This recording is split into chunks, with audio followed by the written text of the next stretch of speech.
அனைவருக்கும் காலை பசுமை வணக்கம். 515வது வாரம் வான்மலை பிரார்த்தனை கூட்டத்தில் கலந்து கொள்ள வந்திருக்கும் சிறப்பு விருந்தினர்கள் மற்றும் நமது அறங்காவலர்கள், மரங்காவலர்கள், வனம் ஊழியர்கள் அனைவரையும் வருக வருக என்று வரவேற்பதில் பெருமகிழ்ச்சி அடைகிறேன். நன்றி, வணக்கம். வனம் இந்தியா ஃபவுண்டேஷன் நிர்வாகிகள் நன்னடத்தை விதிகள் உறுதிமொழி.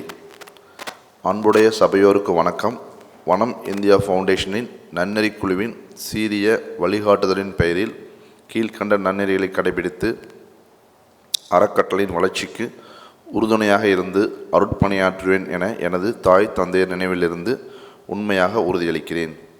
காலத்தின் அருமை கருதி குறித்த நேரத்தில் கூட்டத்தில் கலந்து கொள். கடந்த 10 வருடத்தில் வனம் இந்தியா சார்பாக 500க்கும் மேற்பட்ட மழைநீர் சேகரிப்பு, மழைநீர் நேரடியாக தொட்டியில் சேகரித்து உபயோகப்படுத்துகிற மாதிரியோ அல்லது மறைமுகமாக நிலத்தடியில் சேகரிக்கிற மாதிரி 6 கோடி லிட்டருக்கு மேலே நாங்கள் இதுவரை சேகரிச்சிருக்கோம். ஏன்னா இந்த வாய்ப்பை ஏற்படுத்தி கொடுத்த வனம் இந்தியாவுக்கு எனக்கு நன்றி.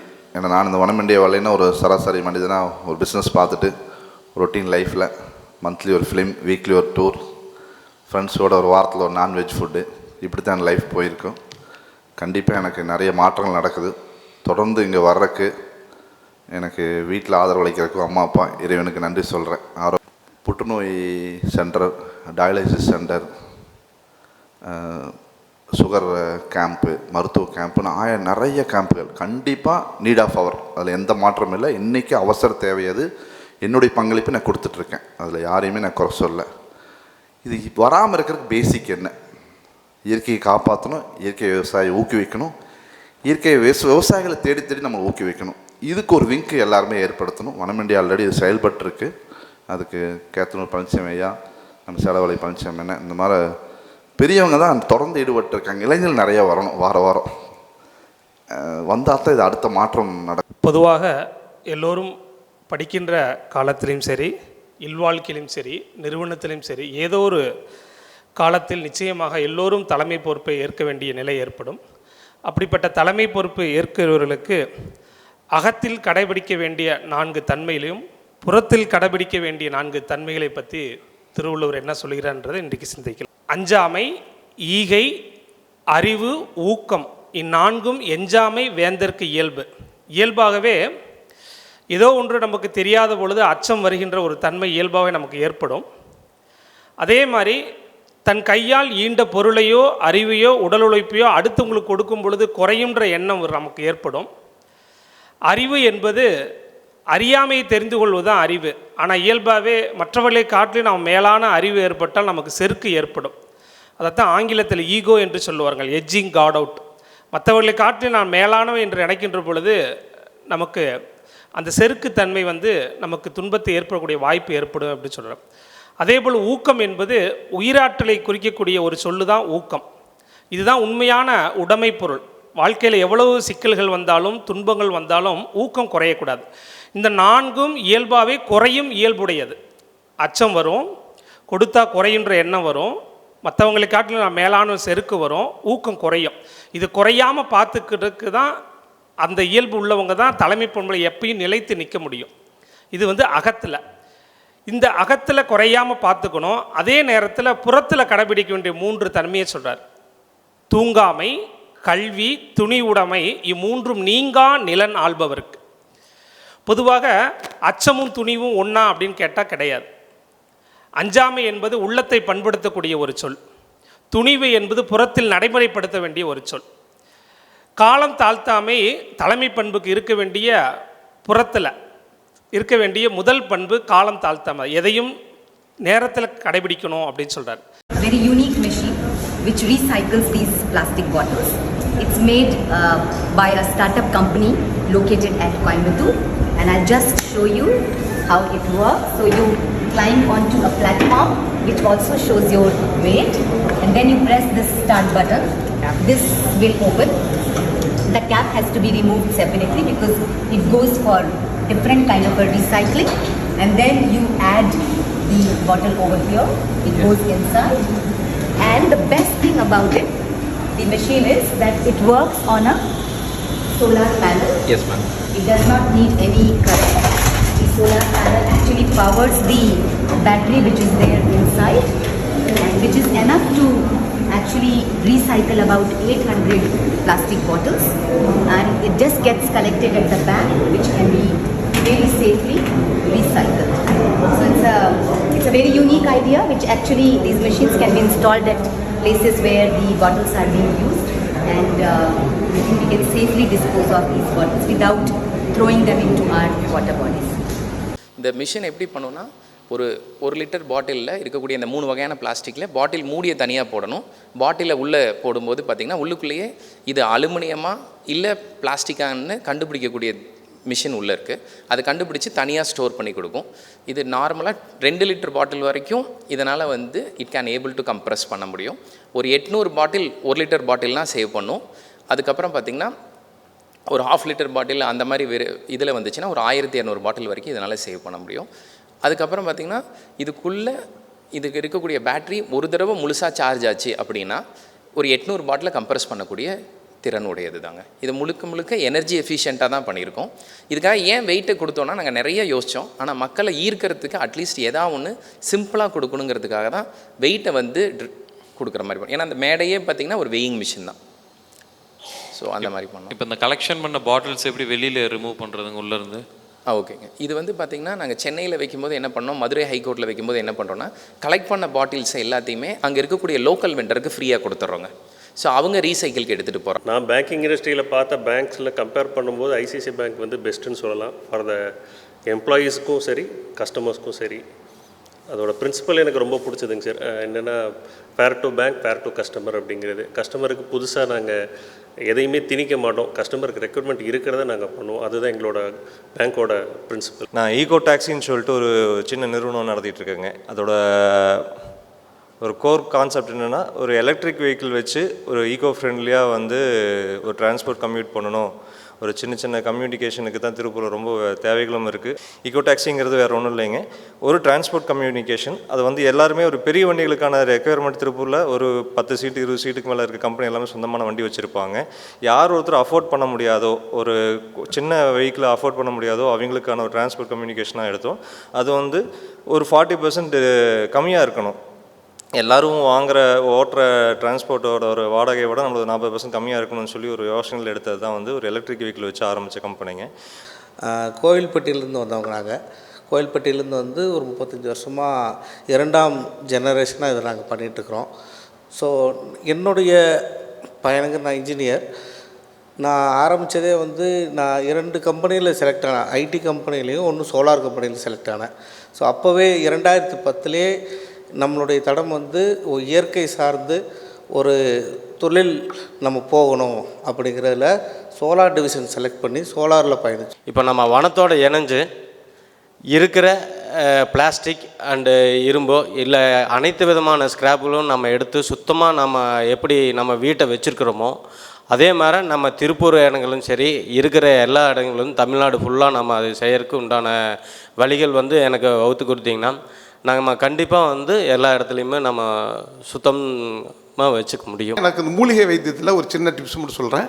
எங்கள் நண்பர் வந்து ஒருத்தர் வந்து ரொம்ப க்ளோஸ் ஃப்ரெண்டு, அப்போலோ ஹாஸ்பிட்டல் வந்து நாளைக்கு பைல்ஸுக்கு வந்து நாளைக்கு ஆப்ரேஷனுக்கு டைம் ஃபிக்ஸ் பண்ணியிருக்கேன். அப்படி நான் சொன்னேன், அதுக்கு வந்து துத்தி இலை வந்து ரொம்ப யூஸ்ஃபுல்லாக இருக்கும், நான் ட்ரை பண்ணுறேன்னு சொல்லிட்டு துத்தி இலை கொண்டு போயிட்டு, துத்தி இலையை நானே கொண்டு போயிட்டு ஒரு 2-3 சின்ன வெங்காயம் வச்சு 4-5 மிளகு வச்சு கொடுத்தேன். மார்னிங் மோஷன் போகும்போது பிளட் ஒழுதுகிட்டு இருந்தது. 2 டைம் முடிச்சோன்னு பார்த்தீங்கன்னா பிளட் வரது நின்றுச்சு. உடனே அந்த ஆப்ரேஷனே கேன்சல் பண்ணிட்டாங்க. அருட்பெரும் ஜோதி, அருட்பெரும் ஜோதி, தனிப்பெரும் கருணை, அருட்பெரும் ஜோதி, எல்லா வளம் பெற்று நேலாயில் நெரிசெல்வம் உயர்வுகள் அனைத்தும் பெற்று மேலோங்கி வாழ வாழ்த்துகிறேன். டெய்லி ஒரு 100 பேருக்கு பக்கம் நெகம் சன்மார்க்க சங்கத்தில் உணவு எடுத்துகிட்ருக்காங்க ஏழை எளிய மக்கள். இது யார் நடத்துகிறாங்க அப்படின்னா ஒரு தனியை நினைப்பாரோ ஒரு நிறுவனமோ நடத்தலைங்க, பெருமானே நடத்துகிறார். அவருடைய அருள் கருணையினால் நடந்துகிட்ருக்குங்கய்யா. அடுத்து பார்த்திங்கன்னா சித்த மருத்துவ ஆலோசனை முகாம் கடந்த 1 வருடங்களாக நம்ம கான்டெக்ட் பண்ணிகிட்ருக்கோம். அது அருட்செல்வருடைய அந்த இதுலேருந்து அவங்க டாக்டர்ஸ் வந்து நடத்துகிறாங்க. அப்போ வந்து இந்த மூலிகை பற்றின விழிப்புணர்வு எல்லாமே நம்ம சொல்லி கொடுத்தாங்க. அதே போல் பார்த்திங்கன்னா கண் கழிக்கும், நசியம், செவியம் சொல்லிட்டு சித்த மருத்துவத்தில் வந்து ஒரு மிகப்பெரிய ஒரு இதுங்க. அதை வந்து நம்ம மாதம் ஒரு தடவை நம்ம கொடுத்துட்ருக்குறோம். இந்த வனம் அமைப்பு 100% சேவையை முன்னிறுத்தி எந்த விதமான பிரதிபலனும் எதிர்பாராமல் பண்பு பயிற்சியும் பசுமை திரட்சியும் 2 கொள்கைகளை கொண்டு இது கடந்த 10 ஆண்டுகளாக நடத்தி வருகிறது. பண்பு பயிற்சி, இதைத்தான் நமது ஆன்மீக பெரியவர்கள் திருவள்ளுவர் காலத்திலிருந்து புத்தர் காலத்திலிருந்து தொடர்ந்து வலியுறுத்தி வருகிறார்கள். கடைசியாக வள்ளல் பெருமானார், அதற்கு பிறகு வேதாத்திரி மகரிஷி போன்றவர்கள் ஆன்மீகத்திலும் ஒரு விழிப்புணர்வை ஏற்படுத்தினார்கள். எது ஆன்மீகம் என்று சொன்னார்கள். இப்படி பண்பு பயிற்சி இது ஏன் அவசியம் அப்படின்னு உங்களுக்கு சொல்கிறேன். முதல்ல ஒரு 40-50 ஆண்டுகள், அதை விட இந்த ஐடி ஃபீல்டுக்கு முன்பு ஐடி ஃபீல்டுக்கு பின்புன்னு நம்ம இந்தியாவை பிரிக்கலாம். இந்த ஐடி ஃபீல்டுக்கு முன்னே, இப்போ ஐடியிலிருந்து மேலே ஏஐ போயிட்டாங்க. இந்த ஐடி ஃபீல்டுக்கு முன்னே ஒரு கணவன் மனைவி உறவு அப்படிங்கிறது ஒன்றாத்தான் இருந்தது. இப்போ 4 பிரிஞ்சு நிற்கிது. கணவன் மனைவி அப்படிங்கிற உறவு இப்போ 4 பிரிஞ்சிருச்சு. Living together, bestie, situationship. இது எவ்வளவு ஒரு அடி பாதாளம்னு நீங்கள் நினைக்கிறீங்க? இந்த சமூகம் விளக்குமா? இந்த சமூகம் விளங்குமான்னு கேட்குறேன். ஒரு கணவன் மனைவி உறவை, ஒரு தெய்வீகமான உறவை நம்ம பெரியவங்களை எப்படி திருமணம் பண்ணி வச்சாங்க? அதற்கென்று ஒரு முழுக்காதம் கூட்டம்னு ஒரு திருமணத்தை நடத்தி வைக்கிறதுக்குன்னு ஒரு குரூப்பு, செருப்பு போடுறக்கு ஒருத்தர், மாற்று விரிக்கிறக்கு ஒருத்தர், மங்கள வாழ்த்து சொல்கிறக்கு ஒருத்தர், இப்படி நம்ம சமூகம் எப்படி ஒரு அழகான திருமண பந்தத்தை ஏற்படுத்தி வச்சது, அதையெல்லாம் உருக்குலைக்கிற மாதிரி இப்போது கோவையில் ஆயிரக்கணக்கான லிவிங் டுகெதர் தம்பதிகள் இருக்கிறாங்க. சரவணம்பட்டி ஏரியாவில் இது பெங்களூரில் இருந்தது, இப்போ திருப்பூருக்கு இது நம்ம பக்கத்துக்கு வந்துருச்சு. இதை இப்படியே விடலாமா? என்ன ஆகும்? இந்தியா போன்ற ஒரு பெரிய நாடு, குடும்பம்தான் ஆதாரம். அவங்கவுங்க அப்பா அம்மா அவங்கவுங்க தான் குழந்தைக்கு தான் பார்த்துக்கணும். இப்போ மேற்கத்திய நாடு உங்களுக்கெல்லாம் தெரியும், யூரோப்லேயோ அமெரிக்காவிலேயோ அது அரசாங்கம் பார்த்துக்கும். வயசானா அரசாங்கம் எல்லாம் கேர் எடுத்துக்கும். இங்கே அப்படி கிடையாது. இங்கே அப்பா அம்மாவை அவங்கவுங்க குழந்தைக்கு தான் பார்க்கணும். இந்த குடும்பம் செதறிச்சுன்னா என்ன ஆகும்? இந்தியா, நம்ம தமிழ்நாடு என்ன ஆகும்? அப்போ இதை விடக்கூடாது அப்படின்னு தான் பண்பு பயிற்சியை, அது யோக பயிற்சியாக இங்கே தொடர்ந்து வலியுறுத்தி வருகிறோம். அதற்குரிய செயல்களையெல்லாம், பள்ளி குழந்தைகளையெல்லாம் வரவழைத்து ஒழுக்க பழக்கத்தை முதல்ல சொல்லிக் கொடுக்குறோம். யார் கூட வேணாலும் போய்க்கலாம், எப்போ வேணாலும் பிரிஞ்சுக்கலாம், குடும்பம் வேண்டியதில்லை அப்படின்னா இந்த சமூகம் எப்படி இருக்கும்? எப்படி ஒரு கட்டோடு இருக்கும்? நம்ம சமூகமே கட்டுக்குலச்சாதின்னு தான் வச்சாங்க. பேர் உங்களுக்கு பழையவர்களுக்கு தெரியும், கட்டுக்குலச்சாதின்னு தெரியும் சொல்லுவாங்க. அப்படின்னா என்ன? எல்லாரும் ஒன்றா சேர்ந்து வாழ்கிறதுக்கு பேர் கட்டுக்குலச்சாதிகள். ஒரே கட்டுக்குள்ளே இருக்கிறது, கட்டுப்பாடோடு வாழ்கிறது. இந்த பண்பை இந்த அமைப்பு வலியுறுத்தி வருகிறது. அதற்கான முயற்சிகளை செய்து வருகிறது. அடுத்தது பசுமை திரட்சி. இப்போ இந்த வாட்டர் பாட்டிலை பற்றி தம்பி அதுக்கு முயற்சி பண்ணுறார். ஐடிக்கு முன்பு இந்த வாட்டர் பாட்டில் இருந்ததா? இல்லை. பெரியவங்களுக்கு தெரியும். லிட்டர் 20 ரூபா கொடுத்து தண்ணி வாங்கி குடிக்கிறோமா? இல்லை. அப்போது இதையெல்லாம் யார் மாற்றுறது? நான் உண்டு என்ற வேலை உண்டு அப்படின்னு தான் 99% மக்கள் இருக்கிறாங்க. இதை எப்படி பிரிக்கலாம் அப்படின்னு பார்க்குற கூட்டம் இருக்குது. இது எதுக்கு இவ்வளவு? நம்ம தம்பி கணேஷ் சொன்னார், அஞ்சாமை எஞ்சாமை, இதெல்லாம் எதுக்கு இங்கே நாங்கள் சொல்லிகிட்ருக்கிறோம்னா, ஊக்கத்தோடு நடத்திட்டுருக்கிறோம்னா, விட்டா எல்லாம் பிச்சுட்டு போயிடும்,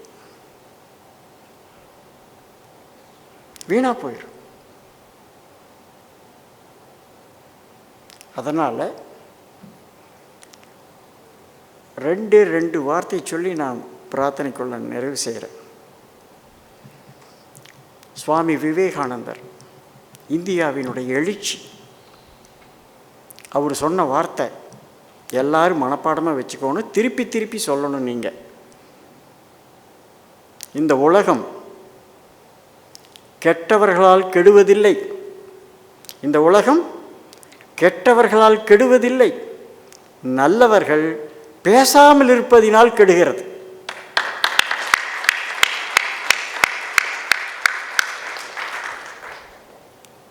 நல்லவங்க பேசாமல் இருக்கக்கூடாது. உங்களுக்கு அறிவு இருக்குதா? இது மேலே அக்கறை இருக்குதா? 10 பேர்த்த கூட்டிகிட்டு வரோம். பேசாமல் இருக்கக்கூடாது, எனக்கு என்னன்ட்டு இருக்கக்கூடாது, இது என்ற வேலை இல்லைன்ட்டு இருக்கக்கூடாது. சரி, என்னுடைய உயர்வுக்கு, என்னுடைய அறிவு வளர்ச்சிக்கு, என்னுடைய ஆரோக்கியத்திற்கு யாருங்க பொறுப்பு? நான் தான் பொறுப்பு. என்னுடைய ஆரோக்கியத்தை நீ உங்கள் கையில் இருக்குதா? இல்லை, என் கையில் தான் இருக்கு. அப்போது என்னுடைய ஆரோக்கியம், என்னுடைய உடல்நலம், என்னுடைய மனநலம் என் கையில் இருக்கு. அப்போ நான் தான் சரி பண்ணணும். அதுக்கு அடுத்தது என் குடும்பம். என் குடும்பத்தை நான் தான் பார்த்துக்கணும். எங்கள் அப்பா அம்மாவை நான் தான் பார்த்துக்கணும். என் குழந்தைகளை நான் தான் நல்லா வளர்த்தணும். இன்னொருத்தர் வந்து பண்ணுவாங்க? நம்ம சொந்த பந்தம், நம்ம ஊர் யார் பாப்பா? அமெரிக்காக்காரனா வந்து இங்கே பார்ப்பான், அவனா வந்து இங்கே மரம் வைப்பான். நம்ம ஊருக்கு யார் செய்யறது? நாம தான் பண்ணணும். நம்ம சமூகத்திற்கு நாம தான் பண்ணணும். இப்படி பண்ணலினா என்ன நடக்கும் அப்படின்னா, வீணாக போயிடும். எல்லாரும் வீணாக போயிடும். நம்ம கண்ணு முன்னாடி எல்லாம் அழியும். அப்போ எதுக்கு நீங்கள் காலையில் எழுந்திரிச்சு ஓடுறீங்க? அழிக்கிறக்கா? நம்ம கண்ணு முன்னாடி இது நடக்கும். பேசாமல் இருந்தால், செயல்படாமல் இருந்தால், நல்லவர்கள் செயல்படாமல் இருந்தால் எல்லாம் அழிஞ்சு போயிடும். அழிவதற்காக நம்ம இத்தனை வேலை செய்கிறோம். அதுக்காக நம்ம பெரியவங்களாம் இத்தனை பாடுபட்டாங்க. ஆனால் நடந்துட்டுருக்குது. இப்போது நடந்துட்டுருக்குதே. டாஸ்மார்க் எவ்வளவு பிஸ்னஸ் நடக்குது, ஒழுக்கம் எவ்வளவு முன்ன எப்படி இருந்தது, இப்போ எப்படி இருக்குது. அப்போ இதுக்கெல்லாம் யார் காரணம்? நம்ம தான் காரணம். நாம் செய்யலைன்னா யார் செய்யறது? வனம் அமைப்பு செய்யலைன்னா யார் செய்வா? இதுதான் கேள்வி. நாம் செய்யலைன்னா யார் செய்யறது? இப்போ இந்த பிளாஸ்டிக்கு வந்து அதை முறைப்படுத்தணுங்கிறத இந்த தம்பிக்குள்ள ஒரு அறிவு சிந்தனையாகி அதை ஒரு மிஷினே கண்டுபிடிச்சிருக்கிறார். இப்போ இவர் செய்யாமல் யார் செய்கிறது? இயற்கை எண்ணெய் அந்த அறிவை, அந்த சூழ்நிலையை அருண் கொடுத்துருக்கு. அப்போது அவர் சோம்பேறித்தனமாக இருந்தார்னா அது யார் செய்கிறது? அப்புறம் அனைவரும் நிமிர்ந்து உட்கார்ந்து கொள்ளவும், அமைதியாக கண்களை மூடி 2 கரங்களை கோர்த்து மடி மீது வைத்து கொள்ளவும், அமைதியாக கண்களை மூடி 2 கரங்களை கோர்த்து மடி மீது வைத்து கொள்ளவும். ஆழ்ந்த சுவாசம் எடுத்துக்கொள்வோம். மெதுவாக மூச்சுக்காற்றை உள்ளே இழுத்து மெதுவாக வெளியே விடவும். அன்னை, தந்தை, ஆசானை வணங்கி வனம் அமைப்பின் 515வது வான்மழை வேண்டியும் உலக அமைதி நலன் நடந்த இந்த பிரார்த்தனை கூட்டத்தில் கலந்து கொண்டு தன்னை அறம் காவலராக இணைத்து கொண்ட KS அருண் தலைமை நிர்வாக அதிகாரி பிரைம் மூவர் அவர்களையும், ICICI பேங்க் மேனேஜர் திரு கோபாலகிருஷ்ணன் அவர்களையும், எக்கோ டாக்ஸி என்கின்ற இயற்கை போற்றுகிற தொழிலை செய்யும் நிறுவனர் பிரபாகர் அவர்கள், இயற்கை இனிப்புகளை செய்ய வேண்டும் என்று ஆர்வத்தோடு அமர்ந்திருக்கும் ஸ்ரீ கங்கா விலாஸ் கிருஷ்ணகுமார் அவர்களையும், ஸ்க்ரப் கழிவுகளை வளமாக்கும் கலையை தெரிந்திருக்கும் பூமிநாதன் அவர்களையும், வள்ளல் பெருமானாருடைய பெயரையே தன் பெயராக வைத்துக்கொண்டு அவருடைய பணியை செய்து வரும் ராமலிங்கர் அவர்களையும், சன்மார்க்க சங்க துரைசாமி அவர்களையும், அவர்களை அழைத்து வந்த மகாலிங்கம் அவர்களையும், assistant executive engineer Tamil Nadu police housing corporation limited Kalaikovan அவர்களையும், அவர்களை அழைத்து வந்த சுரேஷ் பாபு அவர்களையும், இத்தனை பெரிய கூட்டத்தை தொடர்ந்து இந்த அமைப்பிற்கு வலு சேர்த்து கொண்டிருக்கும் மழைநீர் சேகரிப்பு இயக்குனர் திரு ஐடியல் பழனிசாமி அவர்களையும், அவரோடு இணைந்து பணியாற்றும் ஊடகத்துறை இயக்குனர் திரு TMS பழனிசாமி அவர்களையும், அரசு அதிகாரிகளை எல்லாம் சந்தித்து இந்த அமைப்பிற்கு வலு சேர்த்து கொண்டிருக்கும் அன்பு நண்பர் திருமேனி அவர்களுக்கும், இந்த அமைப்பிற்கு தலைவராக பொறுப்பேற்று ஒவ்வொரு முறையும் வரவேற்பு நல்கி அமர்ந்திருக்கும் தலைவர் திரு சுவாதி சின்னசாமி அவர்களுக்கும், தொழில்நுட்ப இயக்குனர் திரு உமாபதி அவர்களுக்கும், எங்களையெல்லாம் வழிநடத்தி கொண்டு இந்த அமைப்பை வாழ்த்தி கொண்டிருக்கும் கேத்தனூர் பழனிசாமி ஐயா மற்றும் இயற்கை வேளாண் விஞ்ஞானி சேடபாளையம் பழனிசாமி அவர்களுக்கும், நிதி இயக்குனர் திரு நாகசபரீஸ் அவர்களுக்கும், இந்த கூட்டத்தை வழிநடத்திய பன்னீர்செல்வம் அவர்களுக்கும், இந்த அமைப்பினுடைய பொருளாளர் திரு விஸ்வநாதன் அவர்களுக்கும், அனைத்து அறம் காவலர்கள், இயக்குனர் பெருமக்கள், பசுமை ஆர்வலர்கள், கவுண்டம்பாளையத்திலிருந்து வருகை புரிந்திருக்கும் தொழிலாளர் பெருமக்கள், பாட்டாளிகள், உங்கள் அனைவருக்கும் எல்லாம் வல்ல இறையருள் இரவும் பகலும் எல்லா நேரங்களிலும் எல்லா இடங்களிலும் எல்லா தொழில்களிலும் உறுதுணையாகவும் பாதுகாப்பாகவும் வழிநடத்துவதாகவும் அமைய வேண்டியும், இந்த கூட்டத்திற்கு அன்னம்பாளிப்பு வழங்கிய வனம் பொருளாளர் திரு விஸ்வநாதன் அவர்களையும் அவர்கள் குடும்பத்தாரையும் அவர் தொழிலையும் வாழ்த்தி, இந்த கூட்டத்தில் கலந்து கொண்டுள்ள அனைவருக்கும் எல்லாம் வல்ல இறையருள் இரவும் பகலும் எல்லா நேரங்களிலும் எல்லா இடங்களிலும் எல்லா தொழில்களிலும் உறுதுணையாகவும் பாதுகாப்பாகவும் வழிநடத்துவதாகவும் அமைய வேண்டியும், இந்த கூட்டத்தில் கலந்து கொண்டுள்ள அனைவருக்கும் இறைவனுடைய திருவருள் பெருங்கருணையாலே நல்ல உடல்நலம், நீல ஆயுள், நிறை செல்வம், உயர் புகழ், மெய்யறிவு, வாழ்க்கை வளங்கள் அனைத்தும் பெற வேண்டியும் வேண்டி இந்த கூட்டத்தை இத்தோடு நிறைவு செய்ய